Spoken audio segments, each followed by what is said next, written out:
All right, everyone. Bernie Sanders had no problem with drawing in the youth in 2016 because his opponent was, let's just face it, the opposite of charisma. As in, appeared to be like a fermenting warm dish rag that had been laying in the sun for several weeks. That was Hillary Clinton. That was his opponent. He had no problem getting under 30 voters at that point, or under 35, or whatever you would consider young. I suppose for some of you is, under 60, a spring chicken. Certainly Bernie Sanders would be in that fucking group. Isn't he like 77? Anyway, though, he's having problems now this time around because he's got opponents now that are further left, he's got opponents that are younger, and he's got opponents that are younger and further left. He's got a massive number of problems. He's not generating the same energy as before. He's recycled the 2016 campaign for an era in which now there are upstarts that are adopting Trumpite-style strategies more than he has, more than he's capable of. So now he's got a strategy, he's got a plan to get some of those younger, hip techno voters online, and that's to say that if he's elected, he will bring disclosure. He'll finally solve the question to people of whether they're little green men and UFOs and shit. Now, this is straight out of the Clinton playbook. Clinton did this towards the end of the 2016 campaign. I think it was in the general at that point. She's like, well, if I'm elected, I'll go to Area 51. I'm going to find out about them aliens. This is just meme bullshit. If he's elected and they're a little green man in the storage facilities of Area 51, do you think the military would allow him to give disclosure? No, of course not.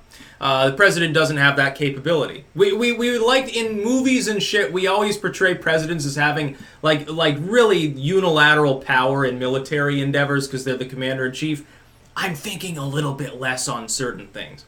I don't think that the president actually has the ability to unilaterally press the little red button without other people being very much involved in that decision-making process.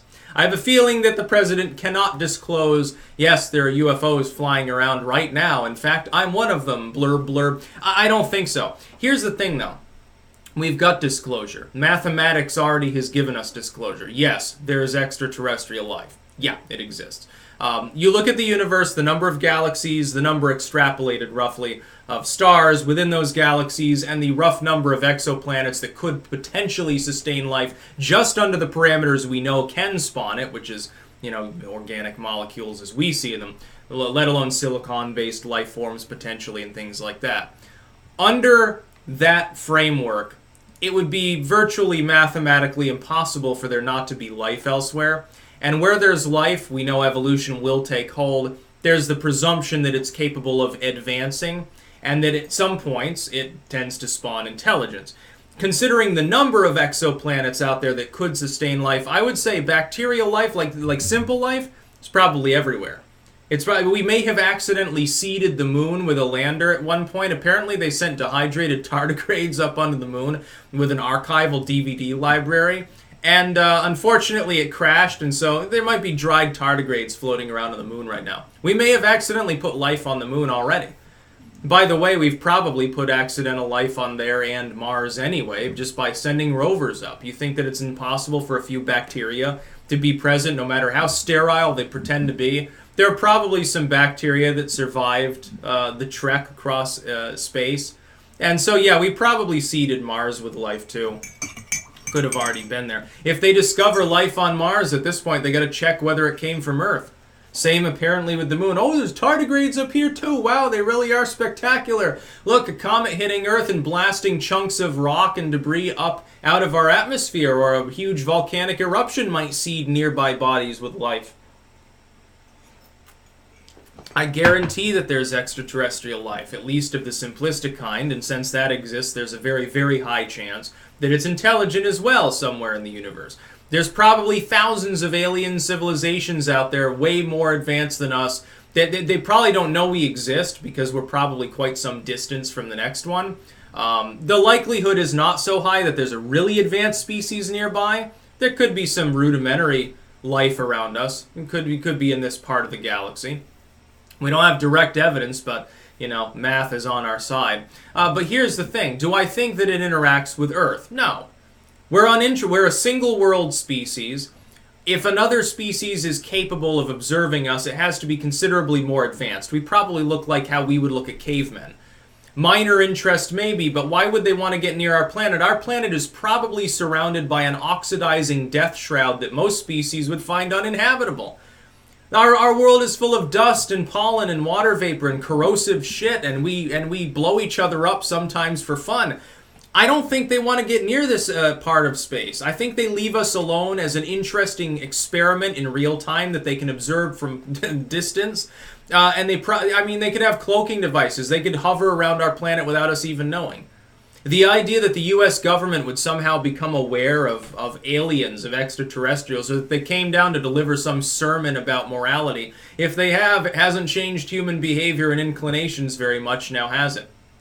So I think, based on all available evidence, no, there's no aliens in the freezer. But yeah, there's aliens out there. Of course there are. As far as the abductions and anal probe sort of side of it, that's largely PCP talking, I think. I don't believe that aliens come down and visit us and shit like that or leave crop circles.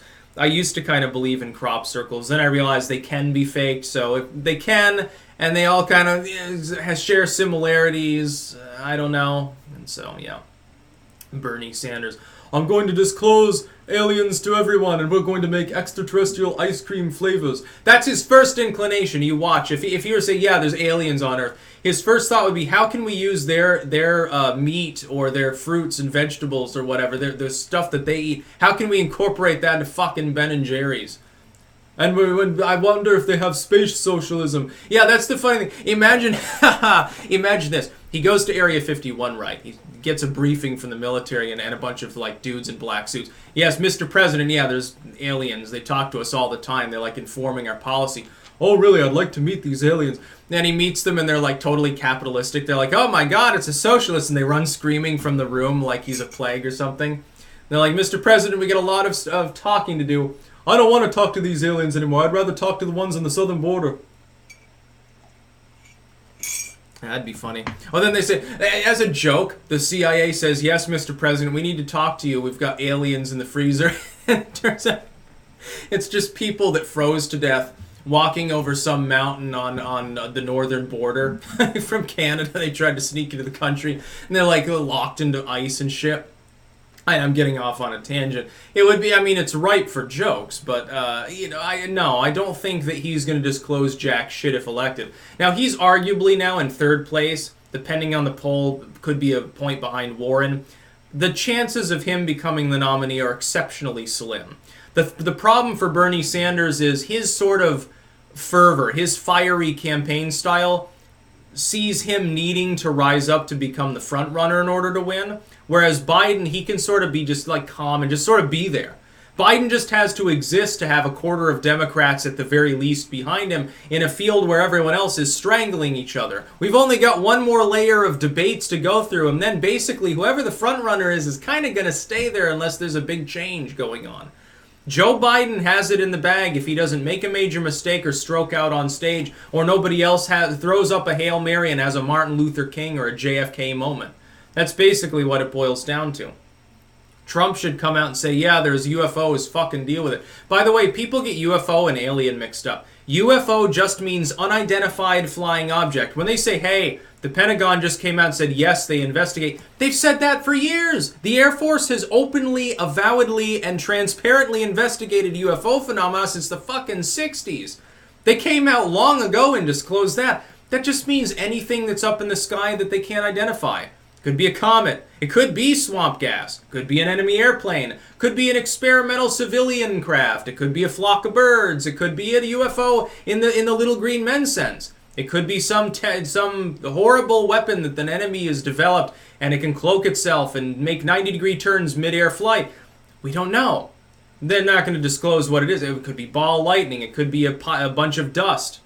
It could be someone with a drone with a balsam wood scaffold, some tinfoil. It's like, have you ever seen footage of those, like the flying witches that they say are down in like Mexico somewhere, Monterey, I think. There's like some mountain down there, and they think that like crazy witches fly around it. And then there was this one bit of footage, and it was quite obvious someone had either taken a balloon or a drone and put a scaffold over it, with an extremely light, like a skeleton frame, and then it had like probably tinfoil or something over it, or maybe a dress, and it looked sort of humanoid, but it didn't really move other than, you know, around. It sort of looked like a balloon meandering around, and that's what I think it is.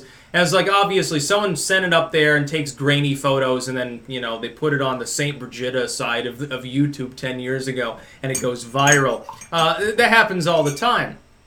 You could use drones and put a scaffold over the drone with some tinfoil and some blinking LEDs, and I guarantee you could get some real good fake UFO footage. Guaranteed. Yeah, you could scare your neighbors into thinking that a flying saucer is floating around. You put a directional laser on it or something like that, or a strobe light. Yeah, absolutely. People think they're about to get abducted. You could make a whole swarm of them. Look, Amazon is testing technology now that allows drones to communicate with each other and reposition themselves like a flock of birds anyway. Man, you could easily freak the shit out of people. You could take thousands of little mini drones and send them up in a swarm and make patterns in the sky, and people would be all fucked up, and it'd be like the Phoenix Lights on steroids. At this point, with deep fake video technology, drones, and some of the shooping abilities that people have in a general sense, you could easily fake footage that would pass for real. So at this point, like, video footage of UFOs is almost inconsequential. 10 years ago, it might have mattered. Now, if somebody showed me a video that was really convincing of a flying saucer with an alien in it, I wouldn't believe it. I would assume it was some sort of video program they ran shit through. Berniesanders isn't going to disclose jack shit even if it is real. And the chances are, there's a 99.999% chance there are other intelligent species in the universe. The chance approaches zero that they've ever interacted with humanity. I don't think, maybe in the long past, maybe our religions are based on some aliens coming here, like briefly in the past, and doing crazy shit and feeding us manna and making us intelligent, or geoengineering things. There's stories in Sumerian lore that could be taken that way, ancient aliens mode, but they're not around here now, probably because we've developed weapons capable of destroying them. Yeah, but they don't want to land on a planet where they might get nuked. I think that might cause them a few problems, even if they have like energy shields and cloaking technology. They just don't want the hassle. What's the point? There's nothing here worth them investigating anyway. If they already interacted with us, maybe some rogue mad scientist alien engineered us to be smart, and some moral code from some Anunnaki civilization was broken, and now they can never visit us again because now that we're intelligent, they're not allowed to interfere with our development or something. Could be some weird moral code prevents our planet from making contact with aliens. And they prevent us from going too far into space. If we go too far, they'll blow us up. Who knows? We don't fucking know. We can barely leave this planet with a probe. We can barely slingshot a vessel onto the moon to walk on that. Trump wants to go back to the moon. I strongly agree with that decision, by the way. I think we need a manned mission to Mars.